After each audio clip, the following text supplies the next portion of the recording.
Before you get comfortable. Before you trust what feels safe. Let me tell you what happened the morning after I moved in with my boyfriend. We'd waited 5 years for this. Our first place together. No deposit, no inspections, a deal that felt unreal, but we were too excited to question it. That first night I slept peacefully, safer than I had in years. I didn't know it would be the last time I felt that way, because when I woke up, there was a note waiting for me. A note that should never have existed. Welcome to Everyday Reddit Stories, where ordinary lives turn unsettling, and one small detail is all it takes to change everything. Put your headphones on, relax, and let the rain fall. The previous tenant of my new flat left a survival guide. I'm not sure I want to live here anymore. Series. I moved in with my boyfriend yesterday. We've been together for 5 years now, and we're old and wise enough to settle down and finally leave our parents' houses. He just turned 24, and I'm 22. He's the love of my life. His name is Jamie, and I couldn't be happier to be living with him. When we decided to make the leap, we spent 2 months looking at flats and houses. We couldn't afford to buy yet, so renting was our only option, but the prices were astronomical. For our budget, we would have been lucky to get a box room and a stove. Jamie works for a local 24-hour fast food restaurant, and I'm training to be a teacher. The early stages of training don't pay much, and I owe a lot in student loans, so finances are tough. We had almost given up hope until we found our flat. It was nothing special. A spacious 2-bedroom apartment with views of a city park, a balcony, and local conveniences. It was in a tower block in a not-so-nice area, but neither of us had been wealthy growing up. We weren't fussy, just grateful to be together. The advert was sweetened by the deposit-free option and open-ended tenancy. The landlord was happy to sign a 5-year contract if we wanted. That sort of thing never happens in the city. We were told that along with no deposit, we would also have no inspections, but would be liable to pay for any damage when we ended the tenancy. I'd never heard of anything quite like it. We knew that for our budget and location, we weren't going to get any better. We snapped the place up fast, not even bothering to view it.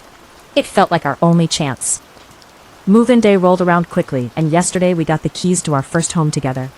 It was such a strange feeling. The day was chaos, getting our stuff in and up in the lift. We were flat number 42 on the 7th floor. The items we couldn't get in the lift had to be taken up all the stairs by the removal men. I think they were grateful we weren't any higher, but I still wish we had been able to give them a better tip. In the evening we settled down on our second-hand sofa, given to us by a cousin of a friend, and watched some TV. We smoked cigarettes on the balcony looking at the park, and fell asleep on our mattress on the floor super early, because we had no energy to put the bed together yet, and Jamie had work at a hideous time of the morning. We slept soundly last night. I felt safe and happy. I don't think that feeling is coming back anytime soon, and it's all due to the note I found this morning. I found it in the kitchen, having a coffee hours after Jamie had left for his early shift at work. It was in one of the cupboards that were fixed to the wall. There were a bunch of useful items from the previous tenant. Spare keys to the flat, a set of tiny keys that locked and unlocked the windows, necessary for those with kids this high up, spare smoke alarm batteries, and a folded-up piece of paper. The note was handwritten with "New occupier of flat 42" in beautiful cursive on the blank side. I opened it up and sat down to read. I can't really describe it to you, so I'm going to copy it out below. Dear new occupier, firstly, welcome to your new home. I lived here before you for 35 years with my husband. Unfortunately, he had an incident at home recently that I'd rather not discuss, that claimed his life. My sister has now decided I can't keep up with the demands of the property, and has insisted that I move in with her and her husband. I was reluctant at first, but the stairs do kill me at my age, and without Bernie, it's filled with sadness. Anyway, when you've lived somewhere for as long as I have, it feels like a person that you know. You understand its personality, and what makes it tick.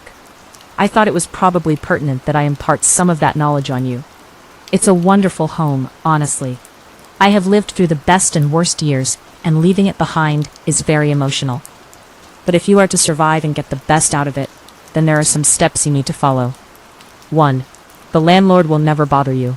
He doesn't visit, call, or communicate in any way. But make sure to pay your rent in a timely fashion always. I have only dealt with him once in 35 years, and let's just say I never missed another rent day. Any repairs required, you speak to the agent you rented the place with. 2. Do not use the communal lift between 1:11 and 3:33 a.m. Just don't do it. This step is vital if you are to have a happy life here. It really is life or death.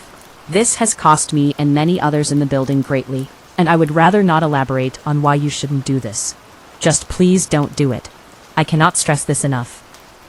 When you hear the strange animal noises coming from flat 48, don't question it. Mr. Prentice lives there, and he's a lovely chap. Don't be afraid to say hello to him in the corridor or on the stairs. He's old school, so he never risks the lift. But whatever you do, don't check on him when you hear the noises. You'll know when you hear them. 4. If you ever come across a window cleaner on the balcony, ignore him. He may seem like the nicest fellow you've ever had trying to sell you something at the door, but it really is best that you don't engage. He will go away if you ignore him. But he tries pretty hard the first few times, so you'll need some resilience. Whatever you do, don't offer him anything. No money, no hot drink. 5. Don't leave food scraps out. Bin or refrigerate them immediately. If you have small animals, it is imperative that you watch them eat and take away any leftover food immediately after they are done. This and Rule 2 go hand in hand. The things forage all day and seem to really love animal feed. You don't want them in your flat. I promise. You can leave what you want out between 1:11 and 3:33 a.m., so you may want to feed your pets then. 6. Don't communicate with any neighbors who claim to come from flats 65 to 72. These flats suffered a fire in the late 80s that devastated the whole floor. All the residents died in their homes. The building was mostly council-owned at the time, and they never bothered to renovate the flats. They've been empty ever since, but every now and again, someone will knock at your door, claiming to live in one of these flats, and ask to borrow some sugar. They will seem entirely average, but you must shut and lock the door immediately. I installed 2 extra security bolts to avoid these fuckers. I don't like to swear at my age, but they really are fuckers. Simple one for you here. Keep a weapon in each room. Sometimes you follow all these steps and something still slips through the net. Better to be safe than sorry. The building has a committee that will try and get you to join. It's one of those neighbors groups about improving living conditions for all residents. It's a nice group, and the lady who runs it, Terry from flat 26, is a fantastic neighbor. By all means get involved. But I wouldn't recommend babysitting Terry's 2 children. She'll ask you, because the poor woman needs a break. But if you accept, don't say I didn't warn you. Stray hairless cats sometimes roam in the hallway. I know they're supposedly a special expensive breed, but they don't belong to anyone.